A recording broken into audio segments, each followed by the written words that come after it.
make the album. I think there's perhaps a feeling that once you've had the big hit album, the next one should roll off a little easier. And in fact, like so many things, each rung of the ladder is equidistant. And it's just as difficult to make the next album as it was the one before. It was just, the pressure of following something like Dark Side of the Moon. You try it one day. Yeah, you just try it. You try following Dark Side of the Moon one day. We still are. Hi, I'm Alan Parsons, and you're tuned into the Wish You Were Here 25th Anniversary Special.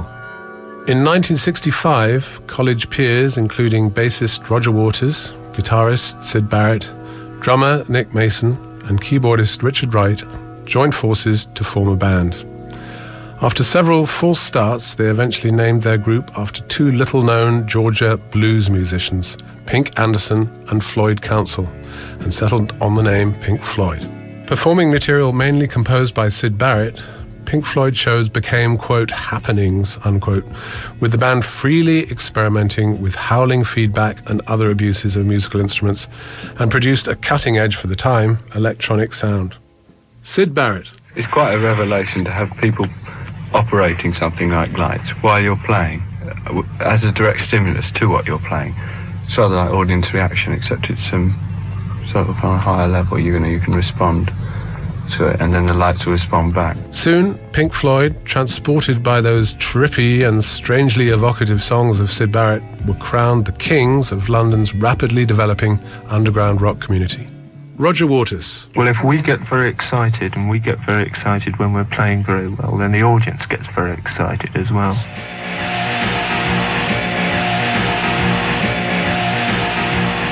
Having signed to EMI Records in 1967, the band's debut album, The Piper at the Gates of Dawn, hit record shops. It quickly drew raves as a psychedelic rock masterpiece. The album's exotic soundscape stood in direct contrast to some of the more conventional pop groups of the day. From their inception, Pink Floyd defied convention, yielding to their own distinctive creative identities. In short, commercial prospects were secondary. Pure artistic expression was their sole focus. Allegedly experimenting freely with mind-expanding drugs, particularly LSD, it's rumoured, Syd Barrett's songs were quite revolutionary for the time. Colourful snapshots of free flight fancy. See Emily Play is one fine example of Barrett's mind-bending songcraft. Syd Barrett. I suspect that our records are bound to have to be much more audio, much more, that they are written for a different situation. Listening to a gramophone record in your home or on the radio, it's very different from going into a club or into a theatre and watching a stage show. They're two different things. It requires a different approach. We think we can do both.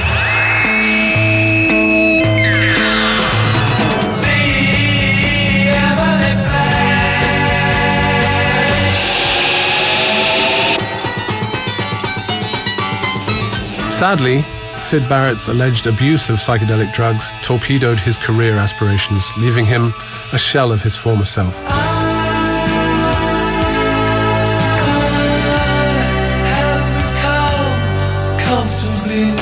Replacing Syd Barrett in Pink Floyd and opening an entirely new chapter for the band was David Gilmour, an enormously talented guitarist, songwriter and vocalist. Whether they knew it or not, Pink Floyd's elevation to legendary status was just around the corner. In January of 1972, the group premiered their new work, originally entitled Eclipse, but now renamed Dark Side of the Moon, in its entirety during a 3-night stand at London's famed Rainbow Theatre. This led to a whole multitude of performances over the years. I was there as their sound man, both in the studio and on the road. It was an interesting development how the work progressed from the live shows into the studio. For the remainder of 1972, the group worked feverishly at Abbey Road Studios, in my company I might add, studiously crafting their rock masterpiece into a record. And if the band you're in starts playing different tunes, I'll see you on the dark side of the moon.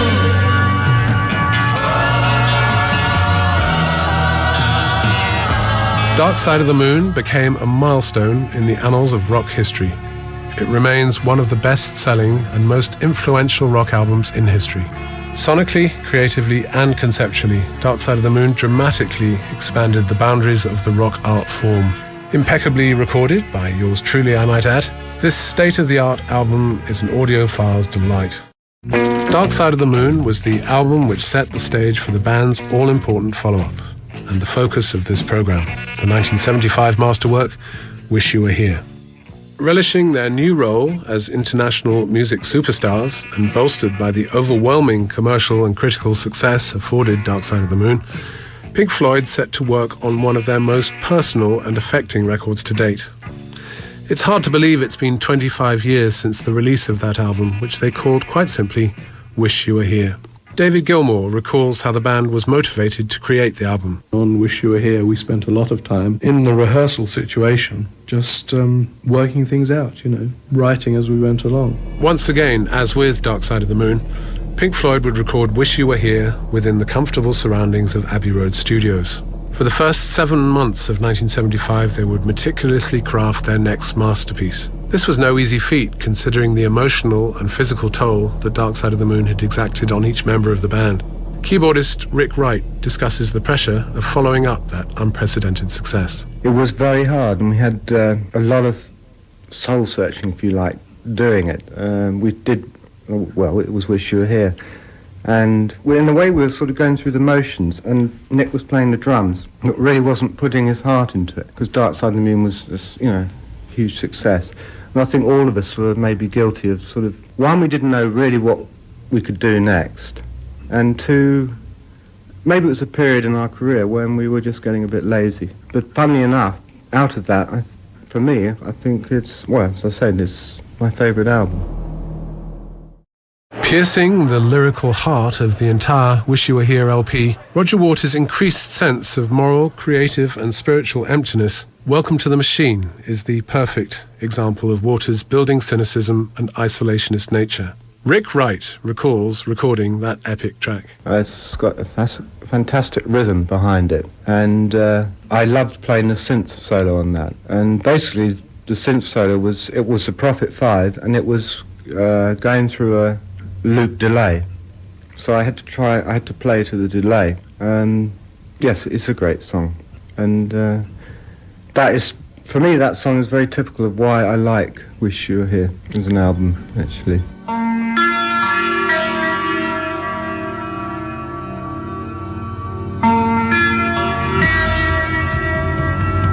This is the 25th anniversary salute to Pink Floyd's classic LP Wish You Were Here.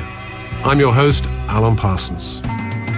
Released on September the 15th, 1975, Wish You Were Here was an instant smash, topping the album charts in the US and England.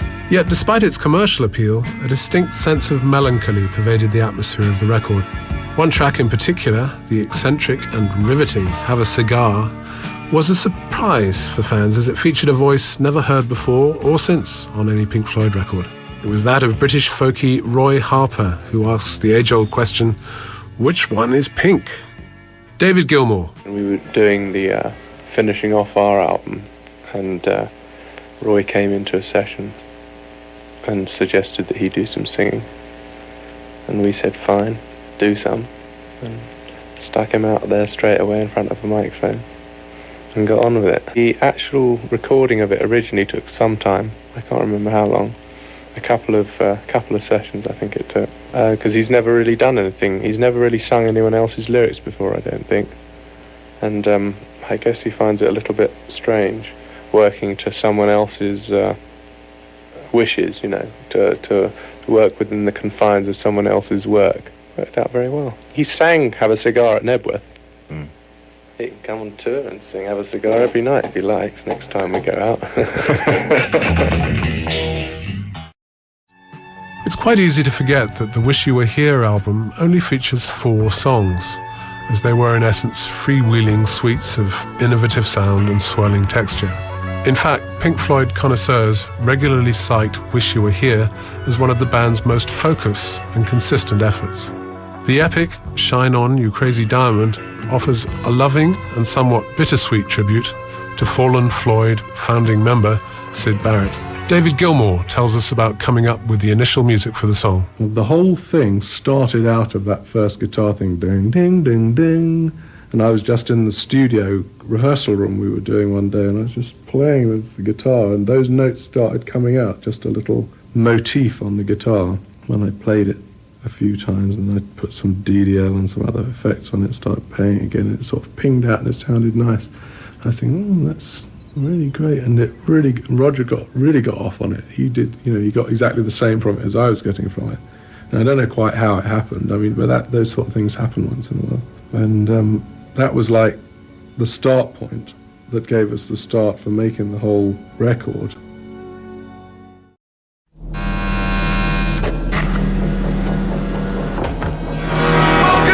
my son. Welcome to the machine. You're listening to the 25th anniversary salute to Pink Floyd's classic LP, Wish You Were Here. And I'm your official tour guide, Alan Parsons. The ghost of estranged Pink Floyd member Syd Barrett truly hovered over the entire making of the Wish You Were Here album. Rats, rats, lay down flat. We don't need you, we act like that. And if you think you're unloved, then we know about that. In fact, during the recording, a disheveled, strange-looking character showed up unexpectedly in the recording studio. None of the band members initially recognized the visitor, but it was the mysterious and enigmatic Syd Barrett. Rick Wright. So I came into the studio, and only, I think, Roger was there, and he was sitting at the desk, and I came in and I saw this guy sitting behind, huge, bald, fat guy, and I thought, he looks a bit strange. Anyway, so I sat down with Roger at the desk, and we worked for 10 minutes, and this guy kept on getting up and brushing his teeth and then doing really weird things, but keeping quiet.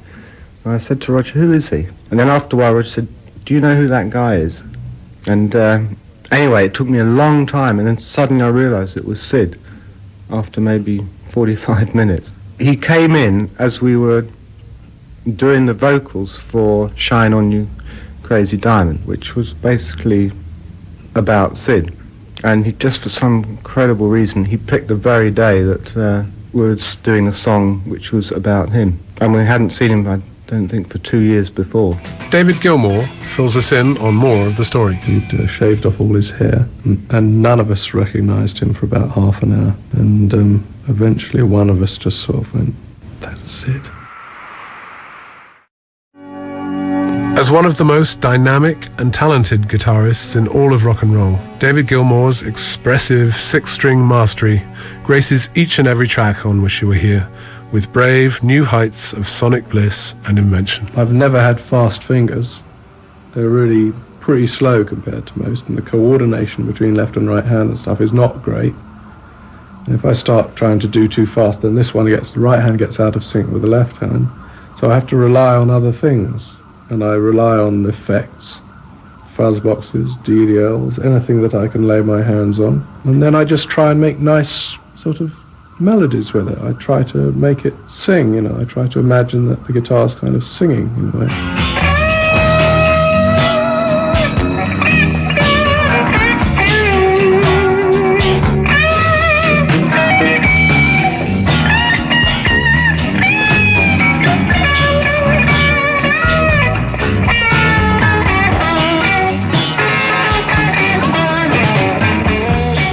Latter-day Pink Floyd albums like The Wall, and most specifically 1983's The Final Cut, suffered from a festering animosity and a rather poisonous friction between the band.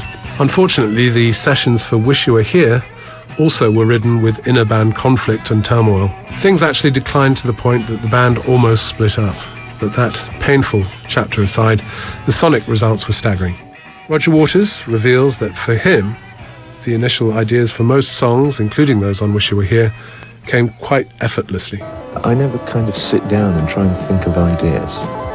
And just as I'm going, ideas arrive, and I go, that's not a bad idea, and I may make a note of it somewhere, and then I'll come back to it later, and then maybe it'll develop, and I'll sit down at the piano one day and work out some chords or a melody that comes together with a bit of an idea. All that happens without me trying at all. I don't have to try. The difficult bit then is developing those short ideas into full-length things. That's where the craft comes in. Sometimes absolutely the hardest things are, you've written 2 verses and a bridge to a song, and you've got to write a last verse. And sometimes to write that last verse can become an absolute nightmare. Very special 25th anniversary salute to Pink Floyd's Wish You Were Here album. I'm Alan Parsons. Now, a moment ago, I asked you to name the violin player who performs on the Wish You Were Here album, but who's not credited. Now that you've racked your brain for the answer, it's time to reveal that mystery man. His name is Stefan Grappelli. If you got it right, you really do know your Floyd. Following the release of the final cut in 1983, the band called it a day. However, Pink Floyd regrouped in 1987. With David Gilmour at the helm and Roger Waters no longer a member of the group, they issued a momentary lapse of reason. Embraced by critics and fans as a welcome return to form, the group hit the road and performed to millions worldwide.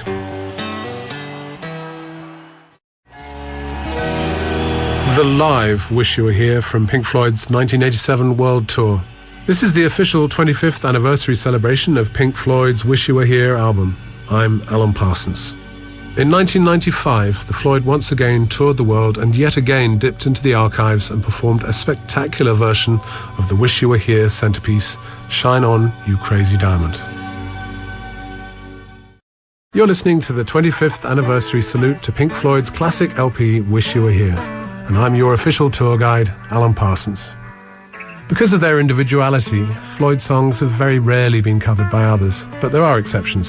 Our special guest, Dave Grohl, ex-Nirvana drummer and currently the successful frontman of the Foo Fighters, speaks about covering the song Have a Cigar. It's weird because now with the Foo Fighters, it almost seems like we want to turn on the younger audience to like the foundation of rock, like give a lot of respect to the people that inspired us to be where we are now. Have a Cigar was Taylor's idea, our drummer. He's really, really heavy into Floyd. He's kind of the biggest Floyd freak of us all. We like Roger Waters because he had such a nasty punk rock attitude. We like that. Gilmour was such a sweetheart. So, it's kind of like choosing Lennon or McCartney. They both complemented each other really well, and, it's hard to choose. So, I'd have to say I can't make a decision on that one. Demonstrating the profound inspiration and far-ranging influence that Pink Floyd continues to exert on scores of contemporary rock acts, that's the Foo Fighters with their stirring rendition of Have a Cigar. This is the 25th anniversary salute to Pink Floyd's classic LP, Wish You Were Here. I'm your host, Alan Parsons. In a career spanning over 3 decades, Rick Wright singles out the Wish You Were Here album as his favorite Pink Floyd record. I like the songs in it, I like the sounds in it, and that's it. I like the way the thing links together. It's not like Dark Side of the Moon so much, and I particularly like the beginning and the way it builds up into the sax and then into the song, and I just like listening to it. Roger Waters. I feel I've pioneered something. I'm not quite sure what it is or where it's going to end up, because when you start coming up with ideas for doing things like this, of course the immediate reaction always is, it's going to cut into the profit margins, I don't know if we want to do, and there have been some ludicrous things that I've done in the past that the Floyd did in the past, it was a real battle. Welcome to the machine. You don't need no education. Money.